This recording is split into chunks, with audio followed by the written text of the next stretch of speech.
Welcome to this week's episode of the Global Intelligence Weekly Wrap-Up for the week ending December 13th, 2024. This week, we delve into the world of global intelligence, uncovering the latest and most pressing stories. From Russian espionage plots targeting journalists in the UK to China's sophisticated hack of global telecommunications networks, the stakes couldn't be higher. We also examine Canada's ongoing battle with foreign interference, the resurgence of a former al-Qaeda affiliate in Syria, and MI5's shift in focus as it faces escalating threats from rogue states like Russia, Iran, and China. With over 25 years of experience as a trained intelligence officer and as the director of the Global Intelligence Knowledge Network, Neil Bisson brings you unparalleled insights and expert analysis on the headlines shaping our world. Let's dive in.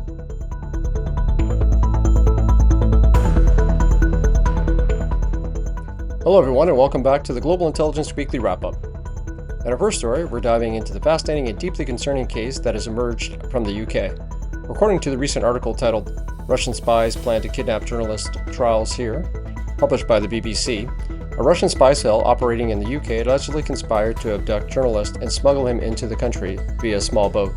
The trial has revealed that the accused individuals operated under the direction of Orlan Rozev is in turn reported to Jan Marsalek, a known intermediary for Russian intelligence. Among the targets was Roman Dobrokhovtov, a Russian investigative journalist based in the UK.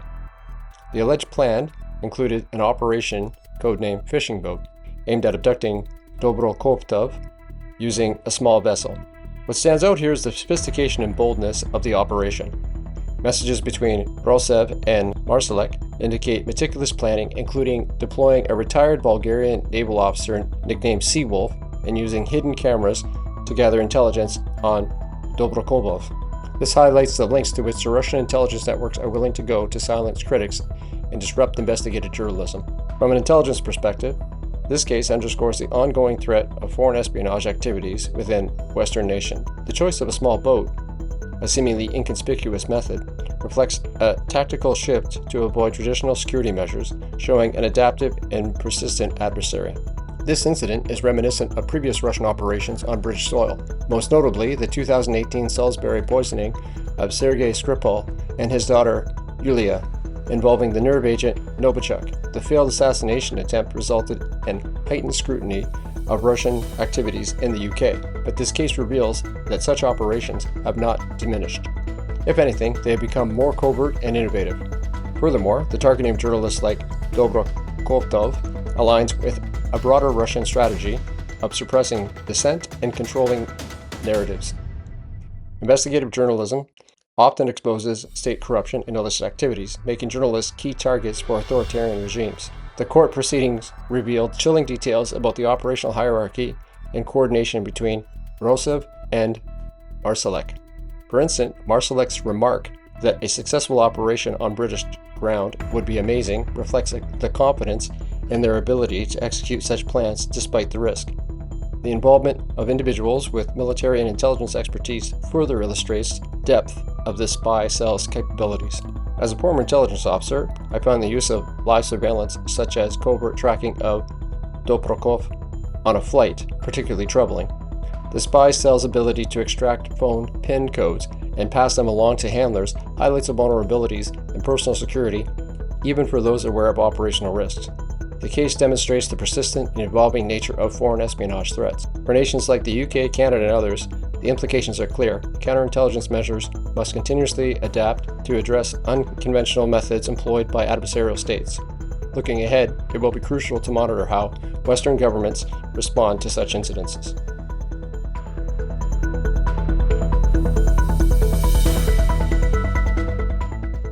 We head back to Canada for our next story, where we're looking into a recent decision by the Ontario Superior Court to dismiss Michael Chan's libel suit against the Globe and Mail. This case, which has been going on since 2015, revolves around allegations that Chan's ties to Chinese diplomats in concern for Canada's intelligence community. The court's decisions to dismiss Chan's nearly decade-old lawsuit stemmed from his failure to submit required documentation on time. The case originated after the Globe and Mail reported that the Canadian Security Intelligence Service believed Chan had developed an unusually close tie to the Chinese consulate in Toronto and may have been susceptible to Beijing's influence. While the allegations were dismissed by the provincial government's Integrity Commissioner at the time, they sparked significant debate about foreign interference in Canadian politics. This ruling comes at a time when concerns over foreign interference have become the central issue in Canada's political landscape. The story highlights how the intersection of intelligence assessments and public reporting can have long-lasting repercussions for individuals and institutions alike. Foreign interference has been a persistent concern for Canadian intelligence agencies, particularly with respect to the People's Republic of China. Back in 2010, former CSIS director Richard Fadden publicly stated that the Canadian politicians were under foreign influence. These statements, while controversial, have been substantiated by multiple federal inquiries and reports, including the National Security and Intelligence Committee of Parliamentarians' findings and the recent federal inquiry into foreign interference. The Globe and Mail reported that CSIS's concerns were significant enough to warrant a warning to the Ontario provincial government. While foreign influence was not a top CSIS priority at the time, China's activities have increasingly shifted the focus of Canada's intelligence operations. According to CSIS' 2023 public report, the PRC employs both overt and covert methods to influence Canadian policymaking, potentially undermining democratic institutions at every level of government. The controversy surrounding Michael Chan's ties and subsequent lawsuit underscores the challenges intelligence agencies face when addressing foreign interference. While the provincial government found no wrongdoing on Chan's part, CSIS viewed him as a potential vulnerability. These divergence of opinions highlight the complexities of intelligence assessments, particularly when they intersect with public scrutiny and political considerations. From a professional standpoint, this case exemplifies how intelligence reports can shape public discourse and policy decisions. It also raises important questions about how governments balance transparency and national security concerns when dealing with allegations of foreign influence. The dismissal of Michael Chan's libel lawsuit marks the end of a prolonged legal battle, but reignites important discussions about foreign interference in Canada. As intelligence priorities evolve, it's clear that countering covert influence will remain a critical focus for Canadian agencies. Looking ahead, the final report from the federal inquiry into the foreign interference, expected in January of 2025, will likely provide further insights into these ongoing challenges.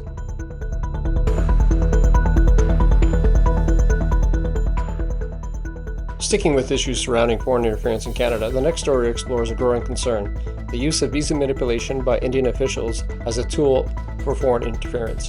In 2016, Bikramjit Singh Sandhar, a Canadian citizen and former president of the Guru Nanak Sikh Temple in Surrey, BC, applied for a visa to visit his ailing grandfather in India.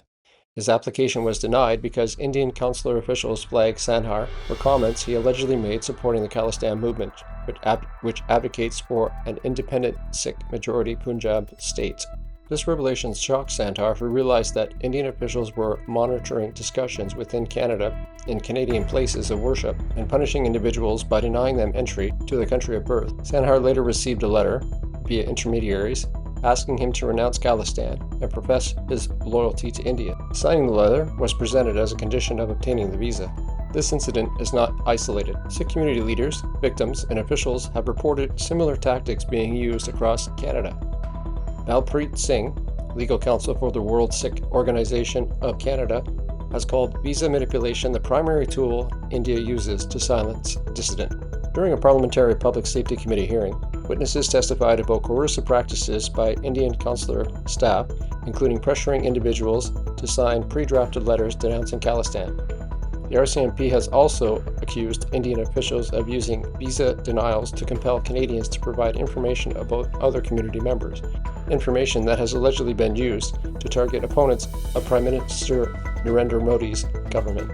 Many of these coercive tactics are directed at prominent Sikh Canadians whose statements could benefit the Indian government's effort to undermine the Khalistan movement abroad. The story takes another twist with the involvement of Maninder Singh Gill, a broadcaster and president of the Friends of Canada and India Foundation. Gill has a complex history, from launching Radio Media, a prominent media platform for South Asian Canadians, to being convicted and later exonerated in a temple shooting incident. Gill's name surfaced when Sandhar was referred to him after his visa was denied. According to Sandhar, Gill acted as an intermediary, facilitating the delivery of the letter that demanded Sandhar's allegiance to India. while Gill has claimed to assist community members with visa issues. Others allege that he's been involved in coercive activities linked to Indian consular officials. For many Canadians, ties with India, visas are essential, whether for family visits, religious pilgrimage, or business. However, using them as a leverage raises significant concerns about transnational repression and foreign interference. The tactics reportedly employed by Indian officials not only target individuals but also seek to shape narratives with diaspora communities. This undermines freedoms of expression and places those who resist at a risk of retaliation. Prime Minister Justin Trudeau's government has acknowledged these activities, with Trudeau himself accusing Indian envoys of using family visas as a tool for coercion. This issue adds yet another layer to an already strained Canada-India relationship, especially in the wake of allegations linking Indian agents to the assassination of Hardeep Singh Nijjar in Surrey.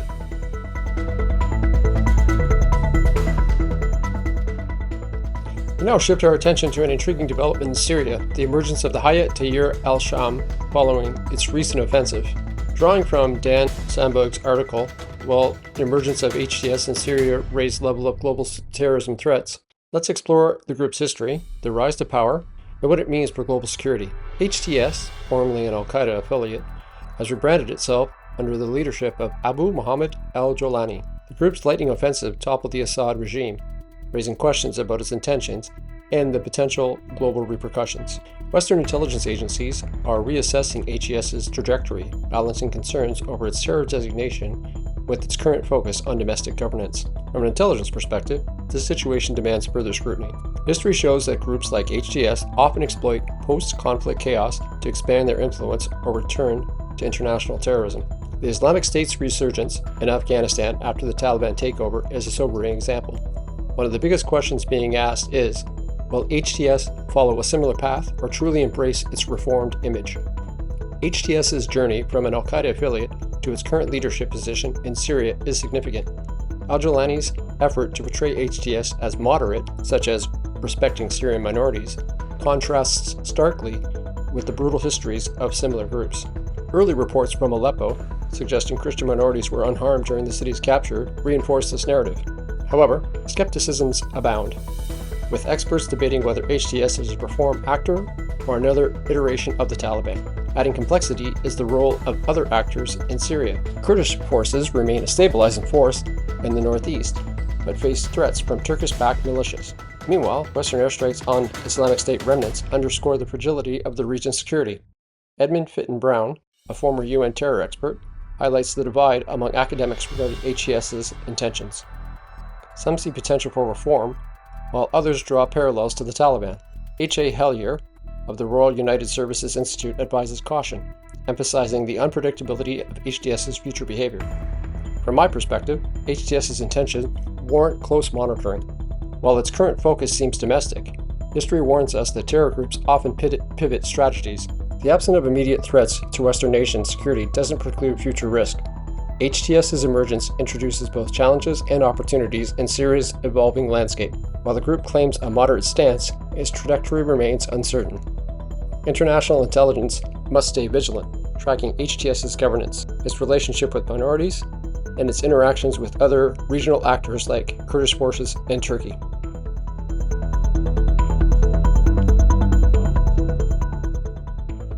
In this next story, we're discussing a crucial and revealing statement from Ken McCallum, the Director General of MI5, about the growing challenges his agency faces in countering terrorism while dealing with increasing threats from nation-states like Russia, Iran, and China.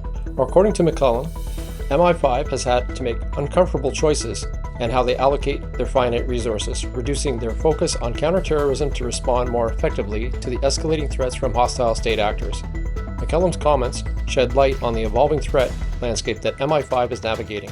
For years, the focus of intelligence agencies like MI5 has been on counterterrorism, responding to threats like ISIS and al-Qaeda. However, McCallum emphasized that the world is now seeing a return of sophisticated and aggressive state actors that require a different kind of attention.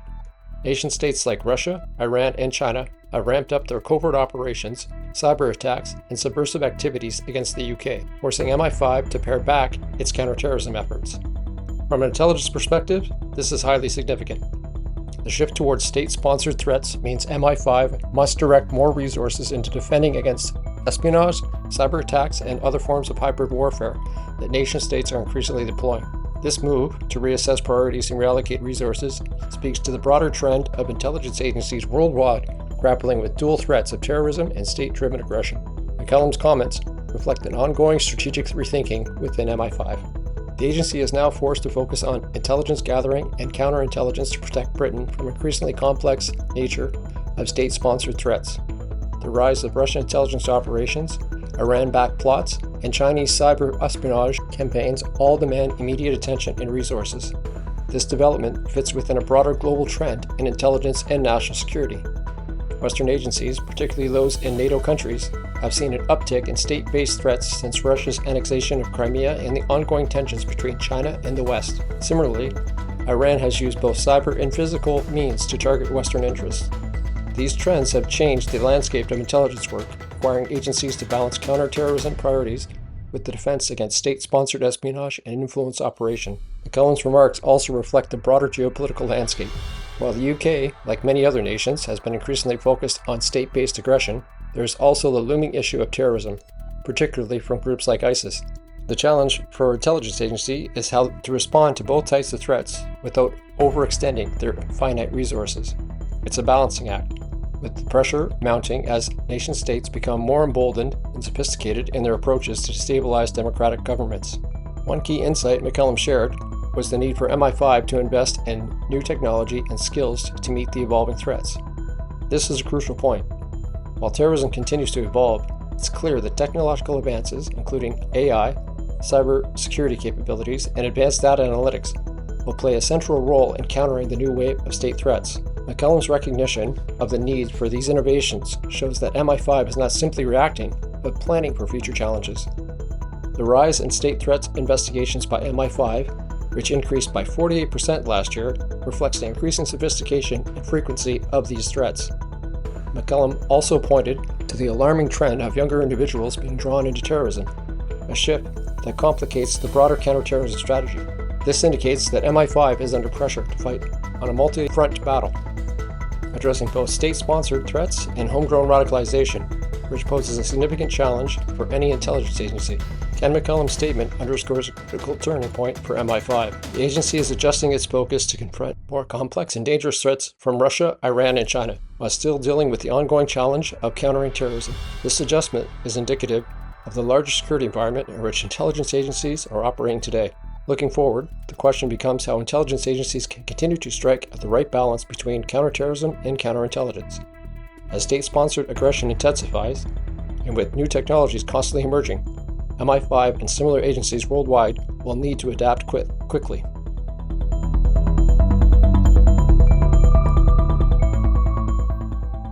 In our next story, we're looking into an alarming development in cybersecurity: the breach of global telecommunications networks by Chinese hackers, a campaign dubbed Typhoon. This major cyber attack has shaken the intelligence and cybersecurity communities worldwide. In a cyber espionage operation lasting over a year, hackers identified as Typhoon, linked to China, penetrated dozens of telecom networks globally, including 3 of the largest in the United States. They gained access to sensitive information such as call logs, messaging content, and even internet browsing records. Alarmingly, the attackers reportedly targeted high-profile individuals, including U.S. government officials and key political figures. The breach extended to critical systems, including the U.S. wiretapping program, compromising all records stored within. The implications are staggering. Not only does this constitute one of the most significant telecommunication hacks in U.S. history, but it also highlights the vulnerabilities of global communication infrastructure in the face of sophisticated cyber threats. Typhoon, also known by its other aliases like Famous Sparrow, has been active since 2020. Its targets range from government organizations in countries like Israel, Canada, and Saudi Arabia, to private sector entities including hotels, a less conventional but valuable source of data. This operation appears amidst escalating tensions between China and the U.S., particularly in the tech and semiconductor industries. While it's tempting to link the breach to the broader U.S.-China trade war, the attack likely represents traditional espionage rather than direct retaliation. Beijing's denial of involvement contrasts with independent findings from cybersecurity experts and U.S. intelligence analysts. Microsoft cybersecurity researchers and other analysts have been vocal about the sophistication of this campaign. A U.S. senator has labeled it the worst telecom hack in the nation's history, underscoring the gravity of the situation. From the perspective The timing and targets of this breach align with China's long-standing efforts to gather intelligence on geopolitical adversaries.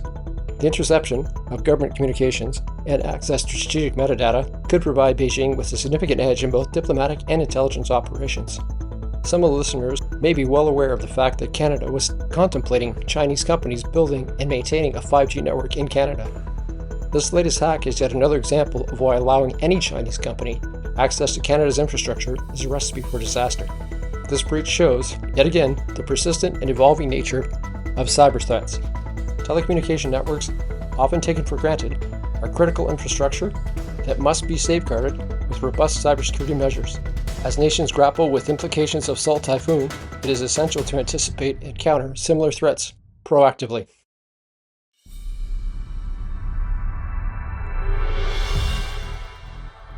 We're traveling to Australia for our next story, where we are looking at the Melbourne synagogue fire being investigated as a likely terrorist attack, the growing concerns over antisemitism in Australia, and the national response to this alarming incident. Australian police are treating a devastating fire at Melbourne's Adas Israel synagogue as a probable terror attack. The blaze caused extensive damage to the synagogue and left one man with a minor injury. Witnesses reported seeing masked figures spreading an accelerant before setting the building alight. Victoria Police Commissioner Shane Patton announced the terror designation as consulting with the Australian Federal Police and ASIO, Australia's domestic intelligence agency.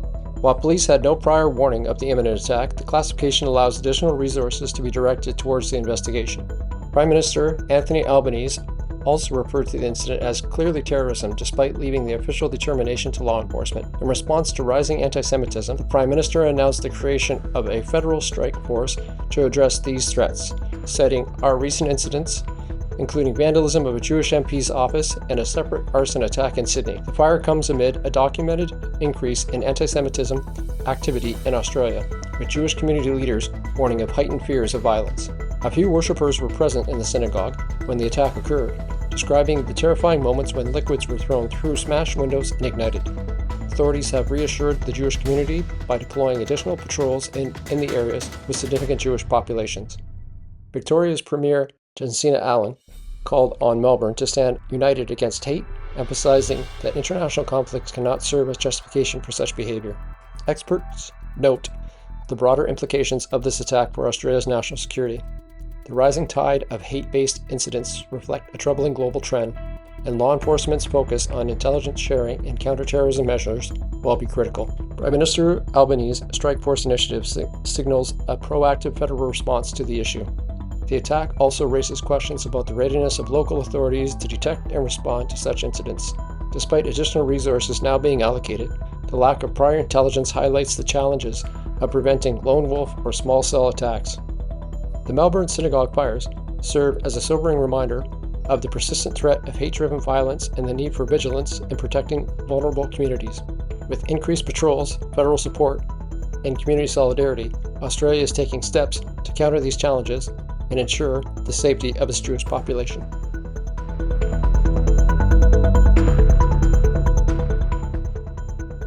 For our last story this week, we uncover a case of an alleged Chinese spy with ties to Prince Andrew, the implications of Chinese political interference in the UK, and the broader challenges posed by Beijing's intelligence strategies. A 50-year-old Chinese businessman with alleged ties to Prince Andrew and a network of influential British figures has been excluded from the UK on national security grounds. An immigration hearing upheld the decision after MI5 identified the individual as a member of the Chinese Communist Party's United Front Work Department, or the UFWD, an organization gathering intelligence on behalf of Beijing. Data retrieved from the man's phone in November of 2021 revealed communications with prominent UK officials, including Prince Andrew's advisor, suggesting the businessman facilitated meetings between Chinese officials and British elites. MI5 assessed that these connections could be leveraged for political interference by the Chinese state. The individual, who denied links to the UFWD or the CCP, claimed his business focused on assisting Chinese investors and UK companies. However, Special Immigration's Appeals Commission found evidence of a deceptive element in his activities, leading to his exclusion from the country. The incident highlights a long-standing threat of Chinese espionage in the UK. MI5 chief Ken McCallum has previously warned of Beijing's well-funded deceptive campaigns to influence public figures and the institutions in Western nations. This case underscores those concerns, especially given that the businessman's honorary membership in the influential 48 Group Club whose members have included former UK Prime Ministers and senior diplomats. Prince Andrew's name, in this case, raises further intrigue. After stepping back from his royal duties in 2019, due to his controversies involving Jeffrey Epstein, this latest revelation casts new doubts on his judgment and associations. A document found in the businessman's phone indicated that Andrew was in a desperate situation, seemingly willing to explore questionable partnerships. This case exemplifies China's long-game strategy for cultivating influence. Experts warn that individuals embedded in trusted networks can serve as conduits for covert state agendas, undermining national sovereignty. MI5 and the UK's Home Office decisive action in this case demonstrates a growing resolve to counter such threats. The exclusion of this alleged Chinese spy from the UK reveals the persistent risks of foreign interference and espionage. It also serves as a critical reminder of the need for robust counterintelligence measures to protect national security. Well, that's going to do it for this week. As always, you can find the stories and the links to the articles discussed in the show notes. I hope you learned something about the shadowy world of intelligence and espionage this week, and if you're looking for more content like this, head over to my website, Global Intelligence Knowledge Network. Until next week, stay curious, stay informed, and stay safe.